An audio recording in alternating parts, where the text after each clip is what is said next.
Friends, good morning. কেমন আছো সবাই? আশা করি সবাই ভালো আছো, আমিও খুব ভালো আছি। তো এখানে দেখতে পাচ্ছ আছে সামনে মুগ ডাল। তো আজকে আমি বানাবো ধাবা স্টাইলে মুগ ডাল। তো ধাবা স্টাইলে মুগ ডাল বানানোর জন্য মুগ ডাল অবশ্যই লাগবে। এখানে আমি 250 মতো মুগ ডাল নিয়েছি, 250 গ্রাম। তোমরা যতটুক লাগে সে পরিমাণে বানাতে পারো।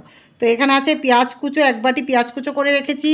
এখানে আদা লম্বা লম্বা করে পাতলা পাতলা করে স্লাইস করে রেখেছি, দেখতে পাচ্ছ। এখানে রসুন আছে কুচো, টমেটো কুচো, আর এখানে আমি লাল সবুজ 2 রকমের লঙ্কা নিয়েছি, কালারফুল হলে দেখতে ভালো লাগে। আর এখানে আছে ধনে পাতা কুচো। তো চলো রান্নাটা স্টার্ট করছি। তো বন্ধুরা, আগে আমি ডালটাকে সিদ্ধ করে নিচ্ছি। তো এখানে আমি গরম জল আগেই দিয়ে দিয়েছি। তো আমি এখন ডালটা ঢেলে দিচ্ছি। তো আমি এখানে 1 চামচের মতো নুন দিয়ে দিলাম, সামান্য পরিমাণে হলুদ দিয়ে দিলাম। এখন আমি কুকারটা বন্ধ করে দিলাম। এখন আমি 3টা সিটি হবে, তারপরে আমি নামিয়ে নেব। তো বন্ধুরা, আমি ডালটা নামিয়ে নিয়েছি। 3 সিটি হয়ে গেছে, ডালটা সিদ্ধ হয়ে গেছে, দেখতে পাচ্ছ কত থকথকে হয়েছে। তো এখন আমি ডালটা সম্বাস দিয়ে দেব। তো আমি এখন ফোড়ন দিয়ে দিব। তো আমার কড়াই গরম হয়ে গেছে, এখন আমি অল্প করে সাদা তেল দিয়ে দিচ্ছি। তো আমি প্রথমে অল্প করে হিং দিয়ে দিব, অল্প করে গোটা জিরে দিয়ে দিব, 2টো শুকনো লঙ্কা দিয়ে দিব। এখন পেঁয়াজ কুচো করে রেখেছি, ওটা 1 বাটি দিয়ে দিব পেঁয়াজ। এখন পেঁয়াজটাকে একটু ভেজে নিচ্ছি। তো এখন আমি আদা রসুন একসাথেই দিয়ে দিচ্ছি, কুচো করে রেখেছিলাম যেটা। এটাকে এখন ভালো করে ভেজে নেব। এই ডালটা খেতে খুবই টেস্ট লাগে বন্ধুরা, বানিয়ে খেও। আমরা তো মুগ ডাল, ভেজ ডাল খাই, প্লেন ডালও কোনো রকম খাই, অনেক রকমের মুগ ডালের রেসিপি আছে। কিন্তু এই ধাবা স্টাইলের ডালটা একবার বানিয়ে খেও, তাহলে এটাই সবসময়ই খাবে, এত ভালো লাগে এটা খেতে। এখন আমি টমেটো কুচো দিয়ে দিচ্ছি, এটাকে এখন ভালো করে ভাজবো।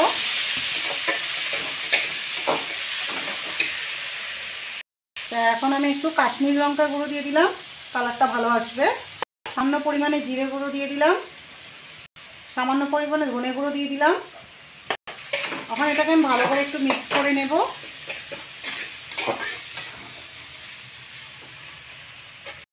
তো বন্ধুরা, আমি ডালেও নুন দিয়েছি, তো এখন অল্প করে আরেকটু নুন দিচ্ছি। তো তোমরা একটু বুঝে দিও কার কিরকম লবণ বেশি হলেও খেতে ভালো লাগবে না, কম হলেও ভালো লাগবে না। তো আমার একটু মনে হয়েছে কম লেগেছে, তাই আমি আরেকটু নুন দিয়েছি। এটা যার যার স্বাদ অনুযায়ী দিতে হবে। আর এই রান্নাটা এতই ভালো লাগে বন্ধুরা, এই ডালটা পরোটা বলো, রুটি বলো, গরম ভাতের সাথেও খুব ভালো লাগে।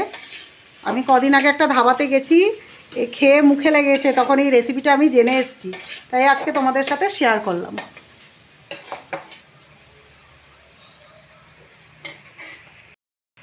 তো বন্ধুরা, এখন আমার এগুলো মশলা পুরো ভাজা ভাজা হয়ে গেছে, দেখতে পাচ্ছ তেলও ছেড়ে এসছে। তো এখন আমি ডালটা যে বয়েল করে রেখেছি, এখন ডালটা আমি ছেড়ে দেবো। তো আমি এখন ডালটা দিয়ে দিচ্ছি। তো বন্ধুরা, আমার ডাল ঢেলে নিয়েছি, এখন এটাকে আমি ভালো করে মিক্স করব। আমি আর একটু 5 মিনিটের মতো হয়েই গেছে, তাও আমি আরও 5 মিনিট করব এটাকে, রান্নাটা ভালো করে। আর নামানোর আগে ঘি দেবো অল্প করে, আর ধনে পাতা কুচো দিয়ে নামিয়ে নেব। এখন আমি 5 মিনিটের জন্য হতে দিচ্ছি। তো বন্ধুরা, এখানে আমি 2 রকমের লঙ্কা নিয়েছি, দেখতে ভালো লাগে কালারটা। তোমরা যে কোনো একটা কালার নিলেই হবে। তো এটা দেখতে ভালো লাগছে, লাল লাল আবার সবুজ সবুজ।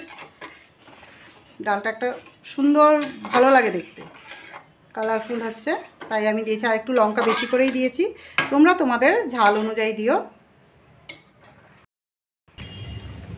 তো বন্ধুরা, দেখতে পাচ্ছ আমার 5 মিনিট হয়ে গেছে, ডালটা সুন্দর একটা কালারও এসছে। তো এখন আমি নামিয়েই নেব, তার জন্য আমি আগে ঘিটা দিয়ে দিচ্ছি। এখানে আমি ঘিটা দিয়ে দিলাম।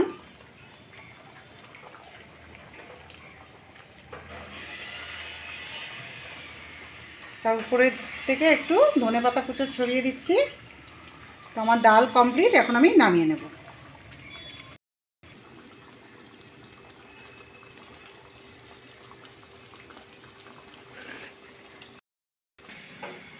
তো বন্ধুরা, আমার ধাবা স্টাইলে ডাল বানানো কমপ্লিট। তো রেসিপিটা কীরকম লাগলো, ভালো লাগলে লাইক, ফলো, শেয়ার, কমেন্ট করতে ভুলো না। আর সত্যি বন্ধুরা, গন্ধটা এত সুন্দর এসছে, ডালটা খেতে খুবই টেস্ট লাগে, একবার বানিয়ে খেও। তো আজকের মতো এতটুকুই ভিডিওটা, নেক্সট ভিডিওতে আবার দেখা হচ্ছে, টাটা।